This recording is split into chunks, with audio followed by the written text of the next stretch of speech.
I remember waking up cold sweat with a new mental. Took on a ship on my life, 86 the rental. Clear focus, but no laser surgery was needed. My inner beast was waiting patient. Now it's time to feed it.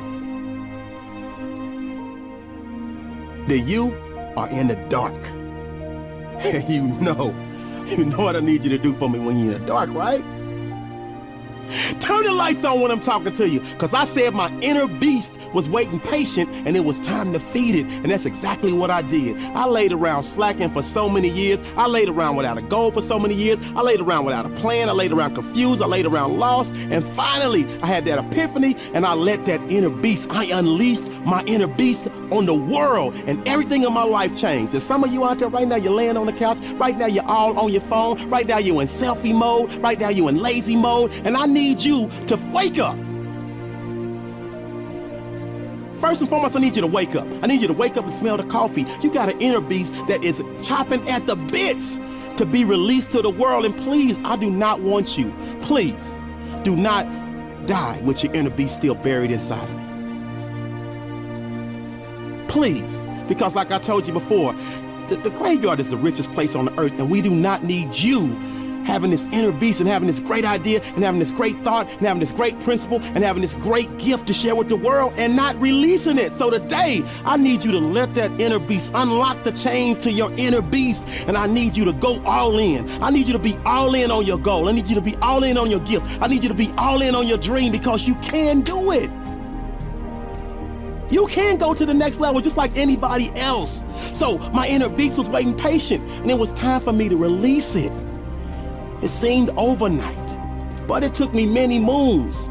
Dark days I had to overcome that doom and gloom and push through, keep believing till I got that boom in my business and my mental and my social room.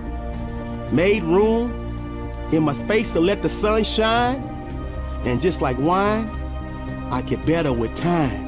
But no wine as you face the rigors in your journey. I told y'all this before. I don't even drink because I don't allow wine in my system. And I need you. Hey, I don't care if you drink, I don't care what you do, but hey, we not whining today.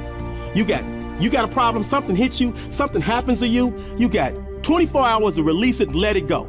Because we're not holding on to it day after day after day. Yeah, it's gonna be hard. The next level and releasing that inner beast to the world, it's going to be difficult, but you can do it. You will do it. If you make the decision, you make the choice to change and go to the next level. Let's go. My inner beast was waiting patient. Your inner beast is waiting patient. And I need you to do me a favor. No. I don't need you to do me a favor. I need you to do you a favor and release your inner beast to the world.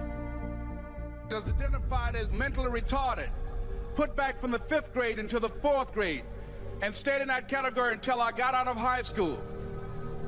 I don't have any college training, but I met a high school teacher who one day changed my life. I was waiting on another student, and when he came in, he said to me, "Young man, go to the board and write what I'm about to tell you." And I said, I can't do that, sir. He said, "Why not?" I said, "I'm not one of your students." He said, "It doesn't matter. Follow my directions now." I said, "I can't do that, sir." He said, "Why not?" I said, "Because I'm educable mentally retarded." And he came from behind his desk and he looked at me. He said, "Don't ever say that again. Someone's opinion of you does not have to become your reality." And as he talked, my heart began to beat fast. Tears began to run down my eyes, and I was in the back just listening to him, because the speech he was giving, that speech was for me. And he said, "Les Brown," he said, "if you want to do anything worthwhile in life, you've got to be hungry." I told Mr. Washington I wanted to become a disc jockey.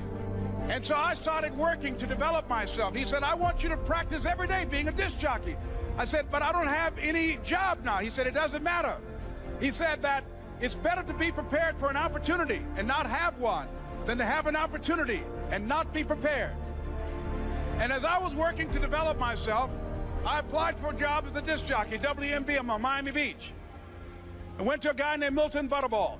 I said, "How you doing, Mr. Butterball? I'd like to get a job as a disc jockey." He looked at me, he said, "You have any broadcast background?" I said, "No, sir, I don't." "You have any journalism background?" I said, "No, sir, I don't." He said, "We don't have any jobs available." I said, "Yes, sir."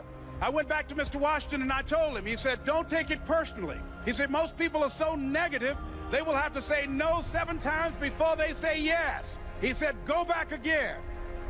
So I went back again. I said, how you doing, Mr. Butterball? My name is Les Brown. He said, I know what your name is. What do you want? I said, I'd like to know whether or not you have any jobs at disc jockey, sir. He said, didn't I just tell you yesterday we didn't have any jobs? I said, yes, sir, but I know whether or not somebody got laid off or somebody was fired, sir. He said, no one was laid off or fired. Now get on out of here. I came back the next day like I was seeing him for the first time. I said, hello, Mr. Butterball, how are you? He looked at me with rage. He said, go get me some coffee. I said, yes, sir. And I went to get him some coffee. After a while, I would get their lunch and dinner, and I would go in the control rooms and take the disc jockeys their food, and I would not leave until they would ask me to leave.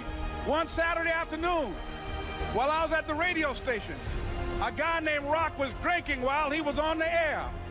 I was the only one there, looking at him through the control room windows, walking back and forth, young, ready, and hungry. Pretty soon the phone rang, and it was the general manager. And I answered the phone. I said, hello? He said, Les, this is Mr. Klein. I said, I know. He said, Rock can't finish his program. I said, I know. He said, would you call one of the other DJs in? I said, yes, sir. I hung the phone up. I said, now he must think I'm crazy. I called my mom and my girlfriend, Cassandra. I said, y'all turn up the radio and come out on the front porch. I'm about to come on the air. I waited for about 20 minutes. And I called him back. I said, Mr. Klein, I can't find nobody. He said, young boy, do you know how to work the controls? I said, yes, sir. He said, go in there and don't say nothing here. I said, yes, sir.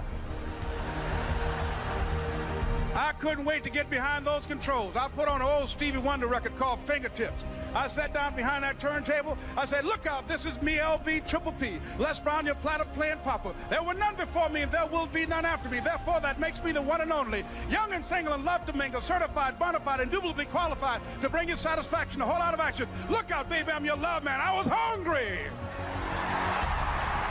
I was hungry. You gotta be hungry. Begin to know that you have greatness within you.